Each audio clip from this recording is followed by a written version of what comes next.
The first scream echoed through Mercy Regional Hospital before sunrise.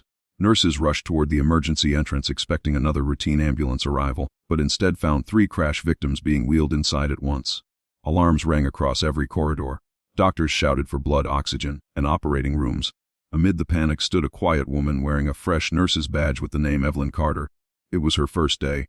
She had not even finished unpacking her locker before a senior nurse looked her over and sighed. "Stay out of the way. Watch and learn. We don't need rookies slowing us down." A few interns smirked. One whispered, "She'll probably faint before breakfast." Evelyn answered with nothing more than a calm nod. She tucked a loose strand of hair behind her ear and stepped aside, silently observing every movement in the crowded emergency department. Minutes later, disaster struck. A commuter bus collided with a fuel truck only 6 miles from the hospital. Ambulances began arriving one after another. Stretchers filled every hallway. The emergency room transformed into organized chaos. Families cried. Children screamed. Monitors beeped without pause. Every available doctor was overwhelmed. A resident physician pointed toward Evelyn without looking at her. "You new nurse.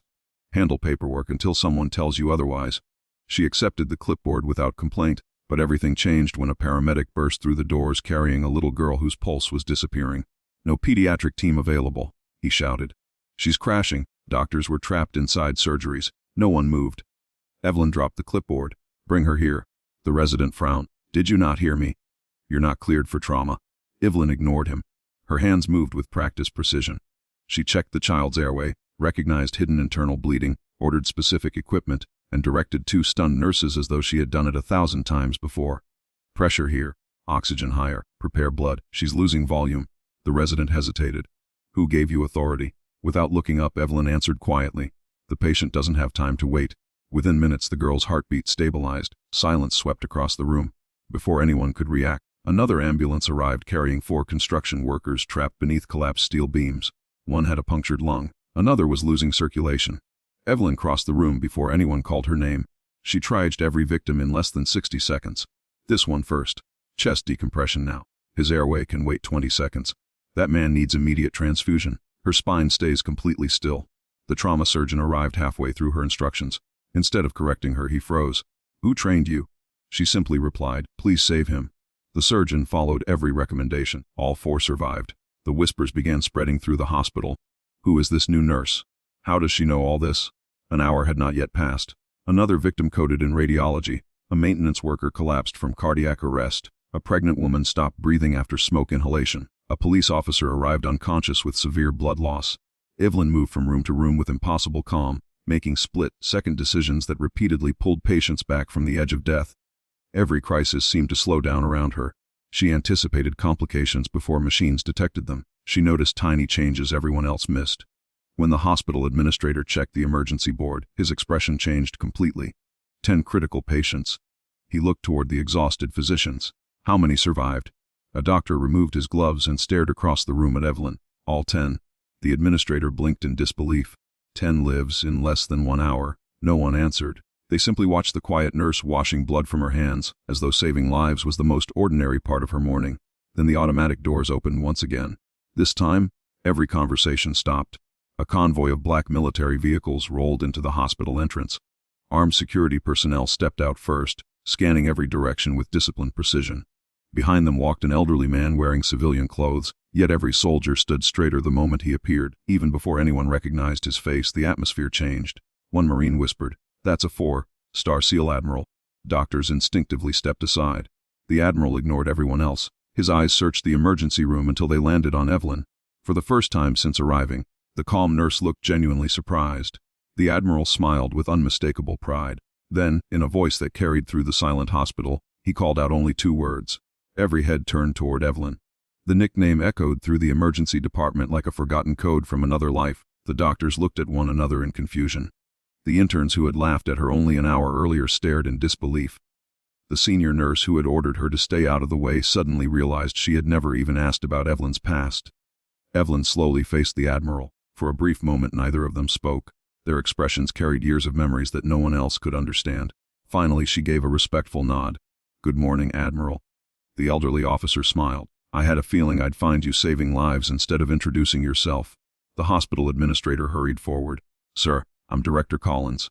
Is there something we can help you with?" The Admiral barely looked at him. "You already have. You hired the finest combat medic I ever served beside. A wave of stunned silence swept across the room. One resident laughed nervously.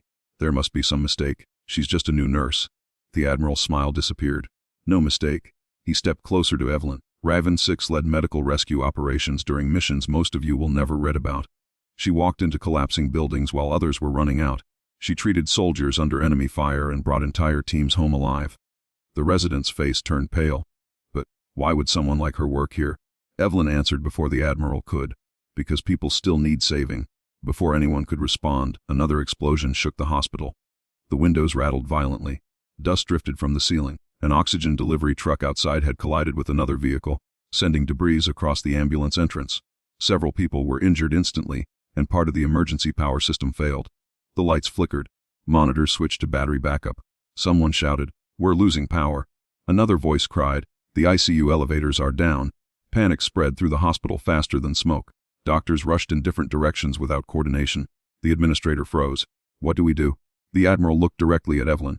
Without raising her voice, she began issuing calm, precise orders. Emergency generators should activate in 30 seconds. Until then, move ventilator patients manually. Clear corridor B, establish triage outside the damaged entrance. Send orthopedic cases to the east wing. Keep pediatrics together. People obeyed instinctively. Within moments the chaos became organized. Even senior physicians found themselves following her instructions without questioning them. Then a terrified security guard burst inside. "There's a child trapped inside an overturned ambulance." A firefighter answered immediately. "The fuel tank is leaking. It could ignite." Everyone hesitated. The risk was enormous. Evelyn was already moving. The Admiral called after her. "Raven 6. She stopped. He looked at her with the concern of a commander who had already watched too many brave people risk everything. "You don't have to keep proving yourself." She smiled softly. "I never was." Without another word, she ran toward the wreckage. Smoke drifted across the parking lot. Paramedics struggled to stabilize the crushed ambulance while firefighters sprayed foam around the leaking fuel. Inside, a little boy cried for his mother. Metal beams pinned the stretcher in place. The firefighters shook their heads. "We can't reach him in time." Evelyn crawled through a shattered side window. Glass scraped her arms. Heat filled the cramped space. She ignored the pain. "It's okay," she whispered to the frightened child. "I'm here." She carefully stabilized his neck, freed his trapped leg using a rescue tool lying nearby, and wrapped him securely before signaling the firefighters. "Pull slowly." The team worked together with perfect timing. Just as the child cleared the ambulance, flames burst from the engine compartment. A loud explosion sent everyone diving for cover. The blast wave knocked Evelyn to the ground. For one terrifying second, nobody saw her. The Admiral's expression changed completely. He stepped forward despite security officers trying to hold him back. Raven 6. A smoke slowly cleared. A figure emerged carrying the rescued boy safely in her arms. The parking lot erupted in applause. Firefighters cheered. Paramedics smiled through tears. Even hardened police officers removed their hats in respect. The little boy wrapped his arms around Evelyn's neck. "I knew you wouldn't leave me." She gently handed him to waiting medics before quietly sitting on the curb. Exhausted for the first time all day, the senior nurse who had mocked her approached with trembling hands. I'm sorry." Evelyn looked up kindly. "You don't owe me an apology." "No," the nurse whispered. "I judged you before I knew who you were." Evelyn smiled. "The uniform you wear today matters more than the one you wore yesterday." The Admiral heard every word. His eyes filled with pride. He realized that the greatest thing Raven 6 had ever accomplished wasn't what she had done on distant battlefields. It was the fact that, after surviving all of them, she had never stopped believing that every stranger deserved the same chance to live. At that moment, another call came over the hospital radio. A helicopter was approaching. Its passenger carried a secret that would change everything once again. The rhythmic thump of helicopter blades grew louder until the aircraft settled onto the hospital roof. Every eye turned upward. Rumors spread through the corridors before the doors even opened.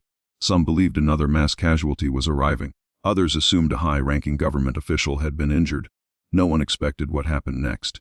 A military escort entered the emergency department surrounding a frail elderly woman connected to portable medical equipment. Her condition was deteriorating rapidly. Behind the stretcher walked officials from the Department of Defense, their expressions tense. One of them approached the Admiral. "Sir, every specialist we contacted recommended immediate transfer here." She asked for only one person. The Admiral already knew the answer. She asked for Raven 6. The official nodded. She refused treatment until she could see her. Doctors stepped back as Evelyn approached the patient. The elderly woman opened tired eyes and smiled through the pain. "I knew you'd come."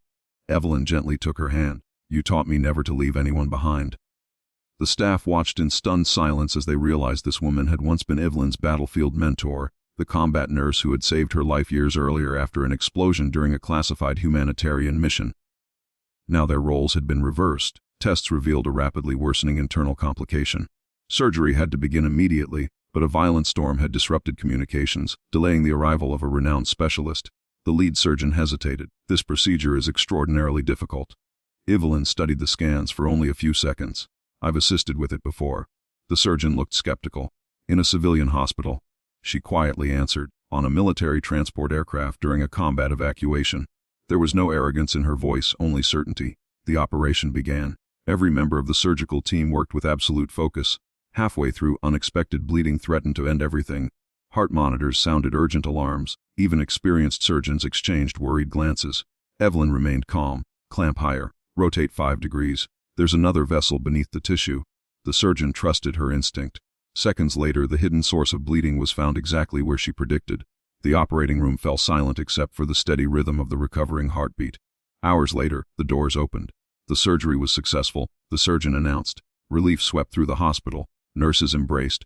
Families applauded. Even physicians who had doubted Evelyn earlier smiled with genuine admiration. The Admiral stepped toward her.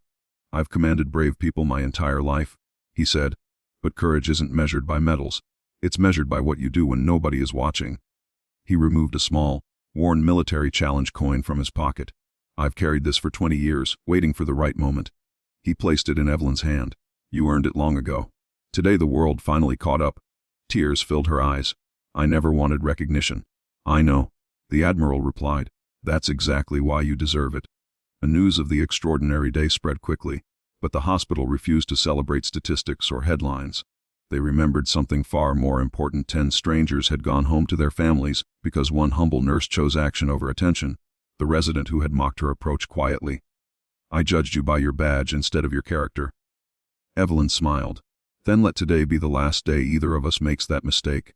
From that day forward, new employees at Mercy Regional heard the story of the quiet nurse who arrived unnoticed, was underestimated by nearly everyone, and changed countless lives before lunch. Her name appeared on no grand monument. She never asked for interviews or awards. She simply returned to work the next morning, greeting every patient with the same kindness she had shown on her first day, because heroes rarely announce themselves. Sometimes they wear faded scrubs instead of decorated uniforms. Sometimes the greatest victories happen under fluorescent hospital lights instead of on distant battlefields. And sometimes the strongest people are the ones who never stop serving after the war is over. If this story reminded you that compassion is the greatest form of courage, and that true heroes often stand quietly beside us every day, subscribe to the channel, because the next unforgettable story may change the way you see ordinary people forever.